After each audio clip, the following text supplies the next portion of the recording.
Welcome to this week's Treasury Career Corner podcast, where I interview Treasury professionals about their Treasury careers.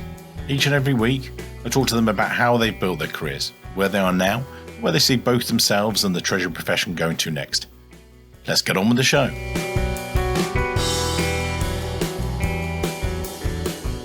In this week's show, delighted to be joined by Rick Barrett, the Director of Treasury for Rotary International and the Rotary Foundation.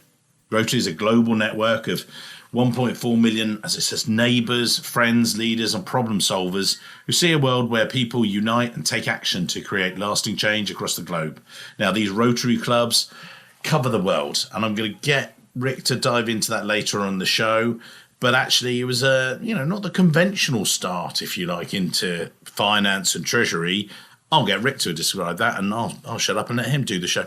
Rick, over to you. Talk us through your career, how you originally discovered the world of finance, treasury, and exactly as I say, it's slightly different for yourself. Carry on. Good afternoon, Mike. It's good to talk with you. Probably not the most conventional start to my treasury career. My undergrad is actually more in arts administration, theater management, and as part of my journey, if you will, I took an internship with a local symphony orchestra and just had an opportunity to work closely with their controller. And it just kind of sparked an interest in accounting and finance. When I considered more growth there, it really seemed that I needed to take a more traditional accounting or finance job. And so moved into the tax department of a large staffing agency, their full-time headquarters, worked there for about a year. And the tax department happened to sit next to the Treasury department.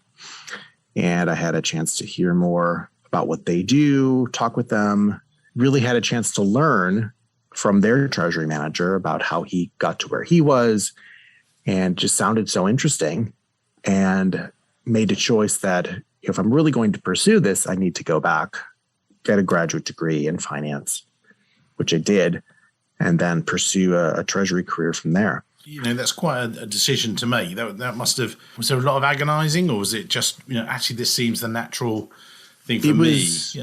Yeah, it was a natural progression. Right. And I always kind of knew I was going to go back to grad school. I just wasn't sure what I was going to study. And I knew that if I'm going to spend the time to invest in a graduate education, I need to be sure what I wanted out of that. And one of the best pieces of advice that I got from the head of tax that I worked for, if you're going to go to grad school, go full time. Don't try to balance working and going part-time. If you can go full-time, go full-time. I was in a position where I could do that. I was fortunate that I had parents that welcomed me back as a roommate for a couple of years while I pursued my education, which I did in full force. I took a part-time program in master's level finance and did it in 18 months. And it was, at that point in time, one of the hardest things I had done. It was more than a job. I mean, I worked on it between classes and homework and papers and things 6 days a week. I took the advice and I took it seriously, and I got it done. And then I was able to move on into my career right after the dot-com bust, which was wonderful timing to be looking for a job, and was lucky at the time to find the one that I did with a technology company that had happened to survive the bust. They had not gone public, which probably saved them. And it wasn't so much my treasury or insurance experience that got me into the position. It was that I had done some tax work prior to, which ended up being the bulk of the job, even though it was intended to be a mix of tax, treasury, and insurance. So I was there for not quite a year and a half, and then moved out of there into a more traditional treasury role with a healthcare organization, doing typical cash management, working a bit with their investment program, and then about 25% insurance, which really more like was 100% treasury and 25% insurance, which is what tends to happen with those types of shared positions. Yeah. But definitely learned a lot just from the basics of, daily cash management, working on a little bit with their investment program, as I mentioned. I had a chance to participate in a few manager selections, got a little bit of the investment accounting experience that I hadn't had previously. Worked more closely on a broader insurance program, which was kind of fun. I was going to say, what was it like working for a health provider or, health company, health system company that, versus look at it now with Rotary and things. What was that like? Rick, you and I, we spoke just briefly before the show about Treasury in different industries, whether you're doing widgets or doing financial services or doing, health, systems and things. What was that like for you? I think at the time, and again, this goes back almost 20 years when I first started at the healthcare organization. I mean, it was so much more, was just very desktop based. It was so much more in the office and dialing in, if you remember that, to get your bank statements, and that produced almost from a DOS-based system. If you think about technology today, I mean, it was a more traditional environment, I would say. Suits 4 days a week, which was definitely a difference from my previous employer, which you could wear jeans every day. We certainly didn't have snacks and beverages in unlimited supply in the office, though over time in the technology company, those went away as they did in many places. It was a much more structured environment, I would say. Hierarchy was probably a little more rigid and just larger, just much, much larger. I mean, in the prior company, it's a small office. It was one floor mostly of a 21-story building downtown in Chicago versus, several thousand people that were part of this healthcare organization, outside of the corporate level finance and accounting staff, and then some of the field-based controllers and some of their direct reports. You just didn't get to know many other people. And so way back when in 2005, so 17 years ago, you then transitioned to join. How would you describe, well, again, maybe for the listeners, people who maybe know Rotary groups or know Rotary Foundation or, in some format. What was it like then, and how has it evolved as an organization? Then we'll deep dive into your career with it, if we could. So you made the move. Who were you joining? What was it like? I mean, it was certainly very different from where I had come from. There was much more diversity in not just the organization in terms of our membership, but also in terms of the people that I worked with. I think when I joined at the time, I was told that if every person working in our office in Evanston were to speak their first language, there would be 40 languages spoken. Wow. I never worked in an environment like that, which I actually thought was really exciting. Just getting to meet people from all over the world and just to see how smart they all were, how dedicated they all were, was really, really amazing. Getting the opportunity to work in an international environment, which my previous employers had not been, primarily, mostly domestic. The healthcare organization had an offshore-based captive insurance company. That was about as international as it got. Rotary was, and still is, a very international organization. Today, we have probably about 70% of our membership is outside the U.S. So we have to be very aware of international. And what is Rotary? Again, some people know it, a lot of people won't. So what's the paragraph that you sometimes may describe? Again, I've got it written in front of me, but I'd like it in your words more than anything for our listeners, really. So we're the international network of Rotary clubs. You may see in your local community the Rotary Gear Wheel or a sign for Rotary International meets here. It's people in your communities that are providing service, that are doing good works.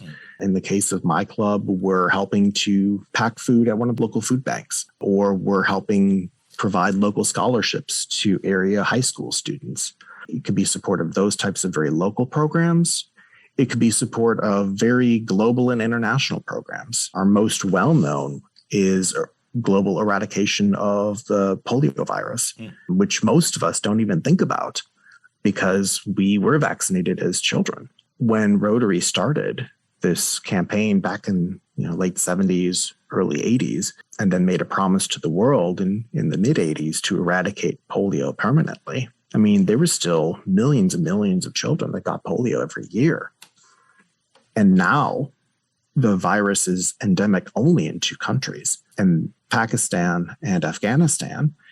And if you think about how difficult it is to get to some of the more rural areas, given some of the lack of infrastructure, given some of the warlike conditions that are currently extant, the fact that we have gotten polio down to just these 2 locations And there hasn't been a single case in Pakistan for over a year is really remarkable. It's and I think incredible. just shows the resiliency, just how dedicated our membership is to eradicating this terrible disease. It'll only be the second disease in the history of humankind that has been fully eradicated. Amazing. The first one being smallpox.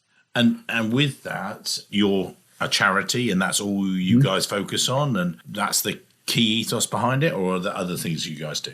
Peace building is certainly something we're also very well known for. We have a number of graduate level programs in peace and conflict resolution at several universities around the world that we partner with. We have any number of grant programs that address community needs. It can be building water wells. It can be providing supplies or equipment for classrooms. Disaster relief is certainly very big on our minds today. We're providing some significant support for the humanitarian crisis taking place as a result of the war in Ukraine. So wherever there's a challenge, Rotarians are on the ground and trying to help improve people's lives in the communities that we serve.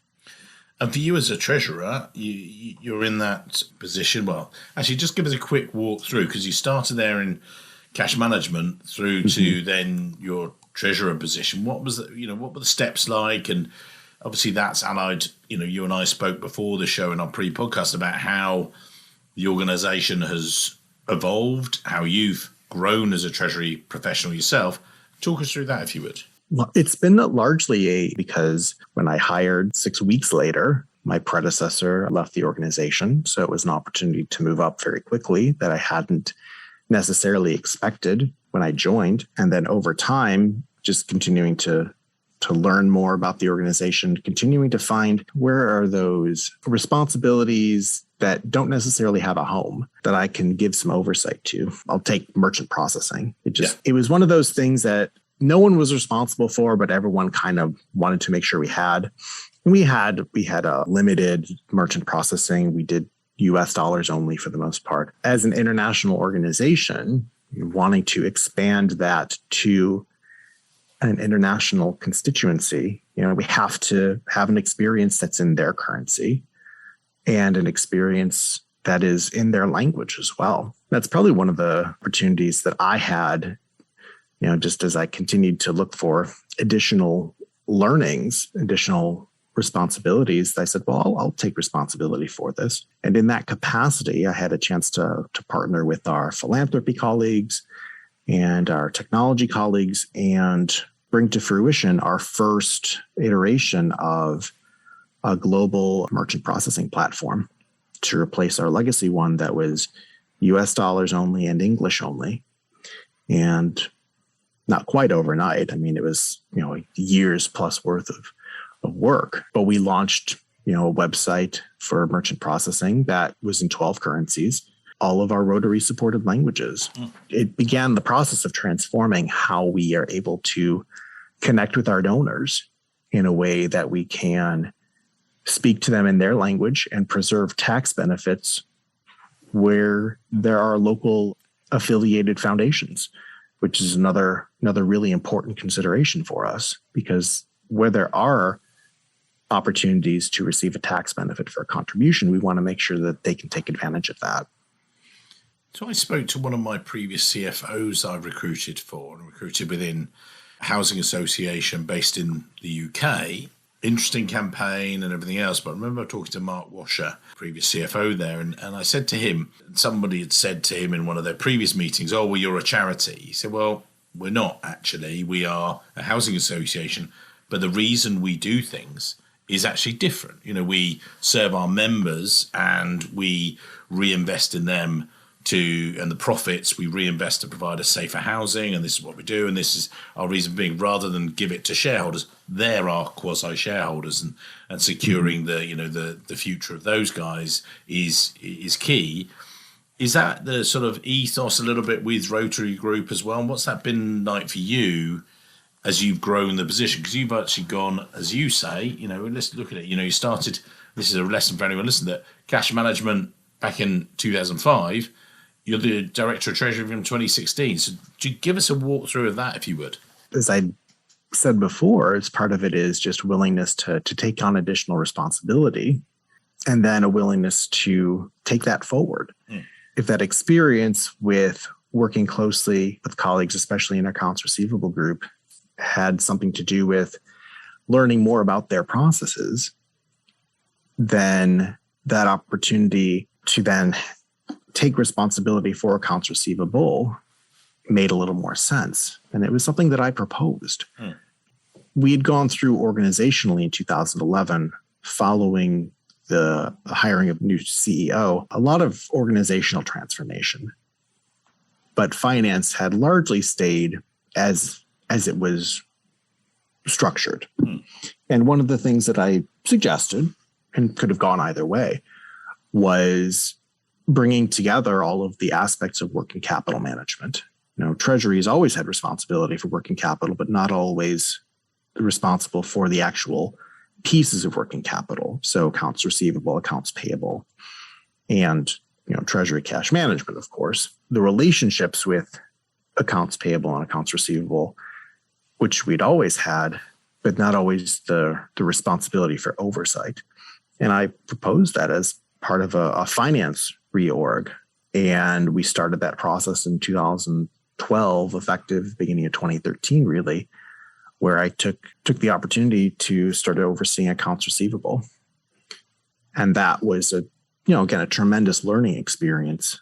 I was pretty familiar with contributions from my experience working with our multi-currency credit card processing platform, but learning about how we invoiced all of our member clubs globally, learning about the other business processes we were responsible for. It was a great experience and provided the groundwork to transform how we did our invoicing. There was an opportunity presented because one of our then board directors had a strong interest in being able to get timelier membership data. I mean, we are a membership organization, and how we're able to attract members, how we're able to bring in new members, retain existing members. I mean, it's a challenge for us as much as it is for any other membership organization. And the legacy way by which we had done our invoicing, it was kind of a circular process. We can't generate a proper invoice unless we have proper membership data, but we were using the invoice to get the membership data. And it just went in this loop for years and years, kind of based on sort of how the organization had always operated. And it was through a conversation with one of our directors that presented this opportunity to say, well, let's take what has become this circular process and let's make it linear. Instead of trying to get the membership information from the invoice, let's get the membership information up front. And then the invoice should just follow that. It sounds so simple. And yet, as an organization, we struggled to make that change for years. And sometimes it just takes a fresh set of eyes and someone at a higher level with a particular interest, and then you can make great things happen. And over the course of the following year, partnering with our, accounts receivable team, our IT team, our club and district support team, our offices outside the US, our communications group, because, producing an invoice was one of the most visible things that my team did. And so it was a change management opportunity as well. And again, having this champion at the highest level of our organization. And over the course of a year, we were able to completely simplify how we did our invoicing from what was a packet that came with instructions that was about gathering membership information, as well as trying to receive a payment, having a one-page document that was a simplified invoice with clear payment instructions, and the whole process for everyone from top to bottom just got so much easier. Yeah.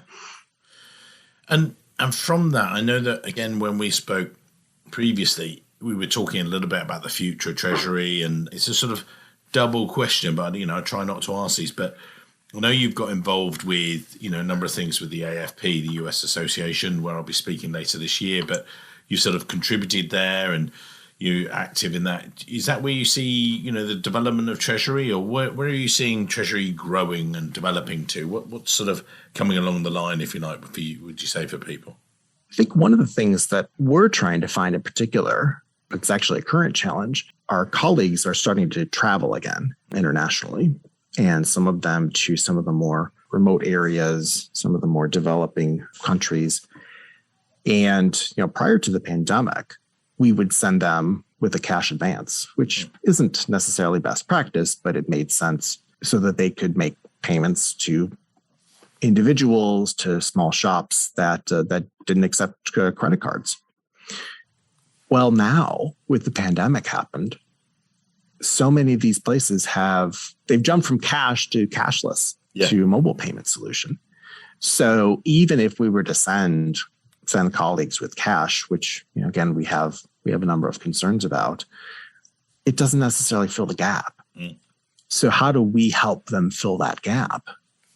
And it's not like we have field offices in many of these locations, whereas, some of our other industry peers, they have offices in many of these countries. So their staff that's resident there, they have access to all these, mobile money solutions.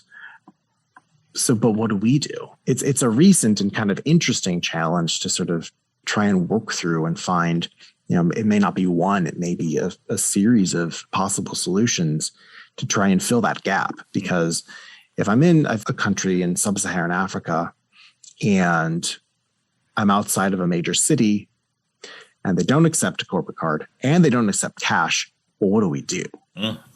And we haven't had to answer that question until just recently. Yeah. Now we have to figure that out. So there's always an interesting challenge that, and 20 years ago, who ever heard of mobile money? I mean, the whole thing just didn't exist. Yeah. So it just shows how much we continue to evolve and will continue to evolve.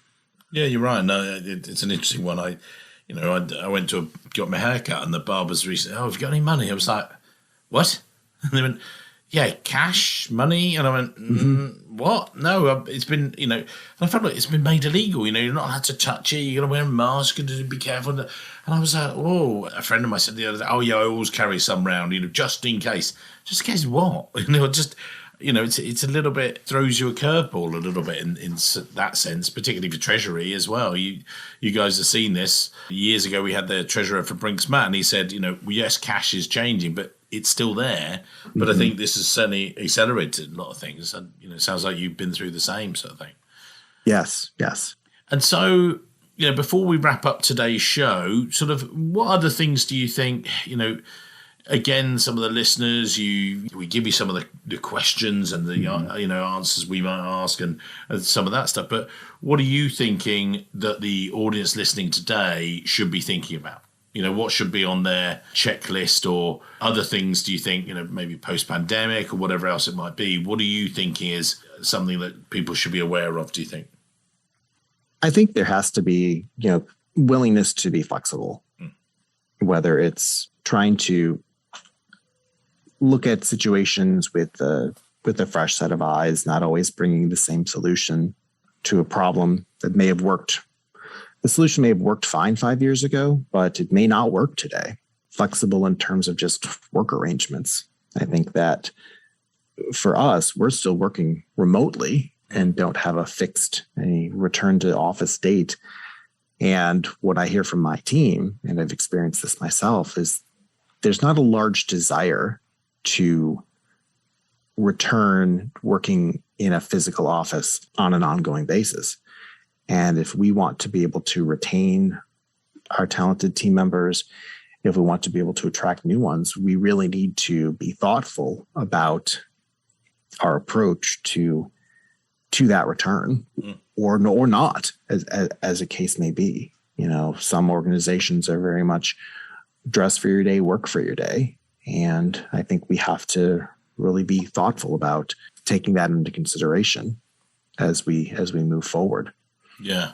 No, I think that's exactly right. We do our global Treasury salary survey. And way back when, Craig, my colleague, he said, can we ask these other questions about how many days people are working from home? And obviously at the time, it was locked down most of the time. It was, the thing to be done. But then it was like, okay, well, then what's going to be the return to work? But also, what do people want to work? Just as you've touched on there, Rick, that it's a different world. And I just think how naive we were at the beginning. I mean, I'm sure immunologists and virologists, they all knew how it was going to go. But I remember we all thought, oh, we'll be back in a couple of weeks. Yeah. we'll see in a few weeks. It just seems so absurd now to look back and think that it was going to be a few weeks or a few months. And, here we are over 2 years later, the transformation that has happened as a result. Well, as we keep our shows to what's a typical commute time for people in the olden days, so all of 3 years ago, so 25, 30 minutes and things like that. We're approaching that sort of time. We'll put your LinkedIn details in the show notes because I think you've got some good to having you in there, people in their network, as it were. What would you what bits of advice, looking back over your career over, a number of different places, let's say you're involved with AFP and various other things, but as you reflect on it, what's the advice you would give to other Treasury professionals if they want to get to the role of Treasury Director or otherwise? What are you thinking? I mean, nothing replaces hard work. Mm-hmm. I mean, I think that's crucial. Strong work ethic, high attention to detail, willingness to take responsibilities outside of your specific role or comfort zone, willingness to continue to learn and continue to grow, and not always expecting an immediate promotion or an immediate bump in salary. Some of that just will come, if you're in the right organization, or maybe you take that experience to another one, depending on your circumstances. But not thinking that, I'm going to do this thing or this extra assignment or whatever, and then in 3 months, I'm going to get a promotion or I'm going to receive some sizable salary bump. I think it's having the long game in mind and having a longer perspective on, this will all benefit me in the long run, and that I will either receive that, that's more tangible recognition here, or I will take that experience and I will go elsewhere. I've been fortunate that I've been able to continue my career where I am. And I work with a wonderful group of people.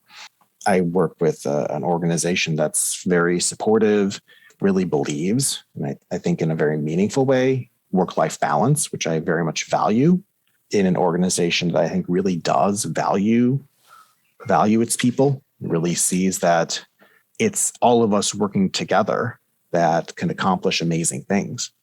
It's not just one star, one sole standout.